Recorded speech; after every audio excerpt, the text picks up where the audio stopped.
त्यांनी महायुतीसोबत जाण्याचा जो निर्णय घेतला त्या निर्णयाच्या बरोबर या ठिकाणी उपस्थित असणारी सर्वच मंडळी श्रीमंत रामराजे साहेब असतील, सर्वच या ठिकाणी उपस्थित असणारी नेते वगैरे असतील, या सर्वांनी सुद्धा तशाच प्रकारचा निर्णय त्या ठिकाणी घेतला आणि आपण सर्वजण आदरणीय अनेकांच्या समवेत आपण महायुतीमध्ये घेतलं.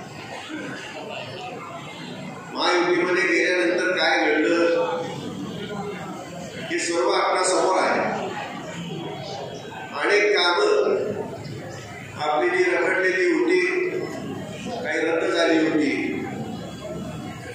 ती पुण्याने देण्यात आली. अनेक कामं नव्याने आपल्याला मिळाली. मग ती फलटण नगरपालिकेसाठी असतील, ग्रामीण भागाचे असतील, खटाव तालुक्यामध्ये असतील, काही मान तालुक्यामध्ये असतील, परंतु बहुतांश ठिकाणी त्या ठिकाणी आमदार त्या ठिकाणी ती कामं मिळाली. जिथं आमदार नाही तिथं काय परिस्थिती आहे मनोजदारांच्या हस्त्यावरून तुमच्या लक्षात आलं असेल. सुरेंद्र दादांना त्याची खतखत नक्कीच असेल. आणि लोकसभेची निवडणूक त्या ठिकाणी जाहीर झाली. भारतीय जनता पक्षाने त्यांच्या उमेदवारांची नावं त्या ठिकाणी जाहीर केली.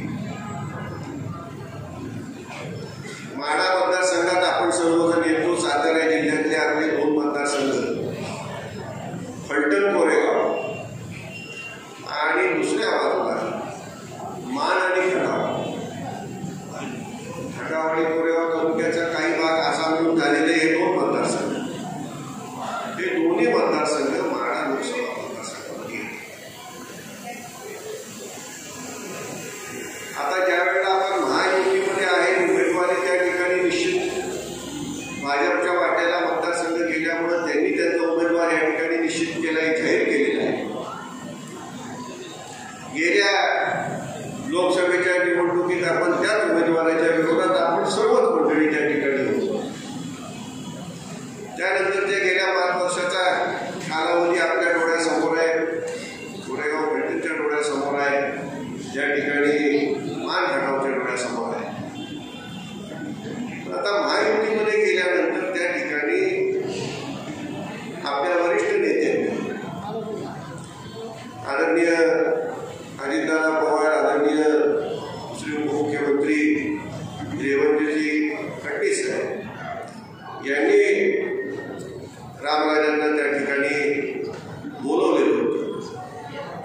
अर्थात वरिष्ठांनी बोलवल्यानंतर त्या ठिकाणी महायुतीमध्ये गेल्यानंतर महायुतीच्या नेत्यांनी बोलवलं तर त्या ठिकाणी जाणं हे क्रमप्राप्त होतं. आणि त्याप्रमाणे श्रीमंत रामराजांच्या समवेत मी सुद्धा त्या ठिकाणी होतो, अनेक नाही त्या ठिकाणी. आणि एकंदरीत रामराजांनी आम्ही सर्वांनी त्या ठिकाणी युती धर्म पाळून महायुतीचं काम करावं अशा प्रकारची भावना त्या ठिकाणी वरिष्ठांची आहे. त्यांच्या दृष्टिकोनातून विचार करता तर ती काही चुकीची असं मला वाटत नाही. कारण एकदा आपण महायुतीत गेल्यानंतर एकत्रितपणे काम करायला पाहिजे ही त्यांची भावना असणं त्या ठिकाणी निश्चितच त्यांच्या दृष्टिकोनातून आवश्यक आहे. त्यामध्ये जी काही चर्चा झाली ती चर्चा माझ्या दृष्टिकोनातून काही फार महत्त्वाची होती अशातला विषय नाही, परंतु महत्त्वाचा विषय होता.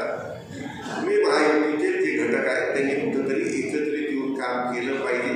एकत्रितपणे ताकदीने जो कोणी महायुतीचा उमेदवार असेल तो उमेदवार आपण निवडून आणला पाहिजे अशा प्रकारची त्या ठिकाणी चर्चा होती.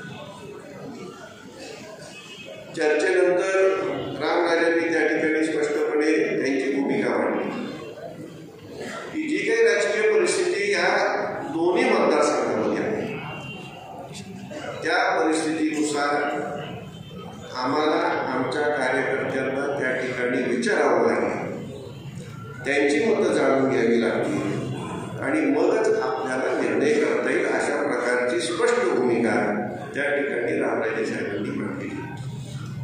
त्याच्यावरती दूरदर्शनवर विविध प्रकार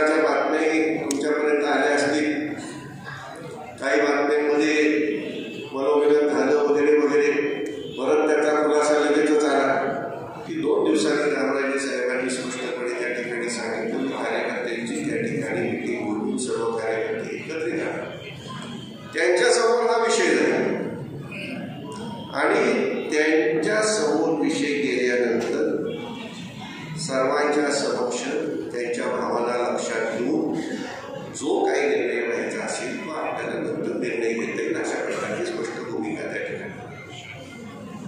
मला वाटतं ते संयुक्तिक आहे. आणि एखादी भूमिका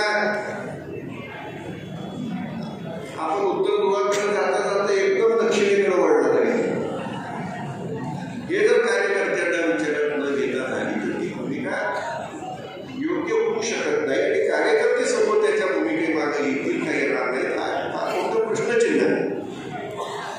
त्यामुळे साहजिकच जी काय आपण भूमिका त्या भूमिकेच्या मागे आपला सर्व गट आपले सर्व कार्यकर्ते येणं आवश्यक आहे. त्याच्यामध्ये जर मतभेद होणार असेल तर ते काही योग्य होणार नाही. त्यामुळे एकत्रित येऊन त्या ठिकाणी जो काही निर्णय करायचा तो निर्णय करायचा अशा प्रकारची भूमिका त्या ठिकाणी रामराजेंनी मांडलेली आहे. त्यामध्ये या ठिकाणी अगदी स्पष्टपणे मी सांगू इच्छितो की कुठल्याही प्रकारचं कुठलंही दडपण न ठेवता स्पष्टपणे बोलण्याची गरज आणि शेवटी साधक बाधक विचार करून नेते या नात्याने तुमच्या सर्वांच्या मत ऐकून नेते या नात्याने नंतर शेवटी रामराजे जी काही भूमिका घेतली त्या भूमिकेबरोबर एकजूटपणे आपल्याला सर्वांना राहावं लागेल एवढंच लक्षात घ्यायचं. मग त्याच्यामध्ये काही करू नये अशी मला आपल्या सर्वांना विनंती. मग एखाद्या वेळेला ती भूमिका एखाद्याला पटणार नाही, एखाद्याला पटेल, पण तो एकदा घेतल्यानंतर त्या भूमिकेबरोबर सर्वांनी मात्र राहण्याची नक्कीच गरज आहे आणि त्यानुसार आपण आपली मतं थोडक्यामध्ये या ठिकाणी मांडावीत अशा प्रकारची मी विनंती करेन. आणि थोडक्यामध्ये म्हणजे कुणाची नावं न घेता उद्याला सोडून तुम्हाला तुमचं जे काही मत. आता शेतीला द्यायचा असेल वेग तर आणा समृद्धी ट्रॅक्टर्स इथून सोनालिका ट्रॅक्टर. 20 HP ते 120 HP पर्यंत सर्व मॉडेल. सोनालिका टायगर 55 चे बुकिंग सुरू. आजच बुकिंग करा. सोनालिका हेवी ड्युटी धमाका ऑफर. ट्रॅक्टर खरेदीवर इन्शुरन्स आणि पासिंग फ्री. सोनालिका ट्रॅक्टर्स अधिकृत विक्रेते समृद्धी ट्रॅक्टर्स, मंगळवेढा, सांगोला आणि मोहोळ. हॉटेल विठ्ठल कामत पाठीमागे, कॉलेज रोड, पंढरपूर.